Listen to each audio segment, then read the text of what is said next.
Hello বন্ধুরা, তো কালকে রাতের পর তো আর আপডেট দেওয়া হয়নি।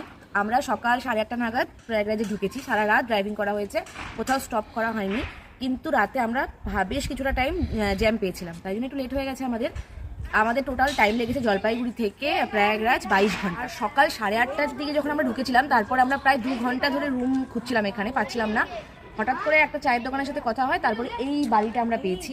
দেখো, তো এখানে রুমগুলো কিন্তু সত্যি খুব সুন্দর, এমনকি তোমরা রান্না করেও এখানে খেতে পারো। তো চলো আগে তোমাদের রুমগুলো দেখাই, তারপর লাস্টে বলছি কত রেন্ট নিয়েছে। চলো।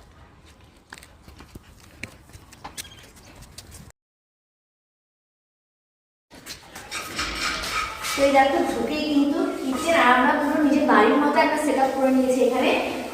এখন রান্না হচ্ছে, এখন এদিকে আসবে। আর এই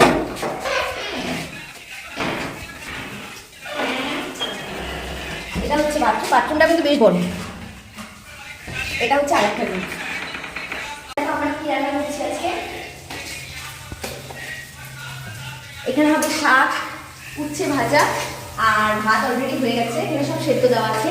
আর এখানে পুরো সেট আপ দেখতে পাচ্ছ, তরকারি আছে। আর এই পুরো সেট আপটা দেখতে পাচ্ছ, টোটালটা কিন্তু আমরা পুরো একদম জলপাইগুড়ি থেকে অবধি নিয়ে এসেছি একদম গাড়ি করে সব কিছু।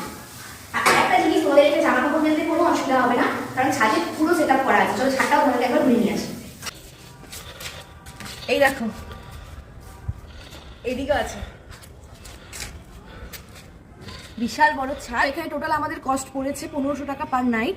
তোমরা যারা প্রয়াগরাজ আসবে ভাবছো বা কোথায় থাকবে ভাবছো, তারা আমাকে কমেন্ট করো, আমি তোমাদের ডিটেলস সবকিছু বলে দেবো। হ্যাঁ, আর একটা কথা, সেটা হচ্ছে সবথেকে ইম্পর্টেন্ট কথা, সবাই যে ভাবছো অনেকটা হাঁটতে হবে, অনেকটা দূর যেতে হবে হেঁটে, এখান থেকে আমাদের সঙ্গম হচ্ছে মাত্র 5 কিলোমিটার। তাও আমরা এখান থেকে বাইক রেন্ট পেয়ে যাচ্ছি, বাইকে করে আমাদেরকে 3 কিলোমিটার দিয়ে আসবে। ওখান থেকে হার্ডলি 2 থেকে 2.5 কিলোমিটার আমাদেরকে হাঁটতে হবে।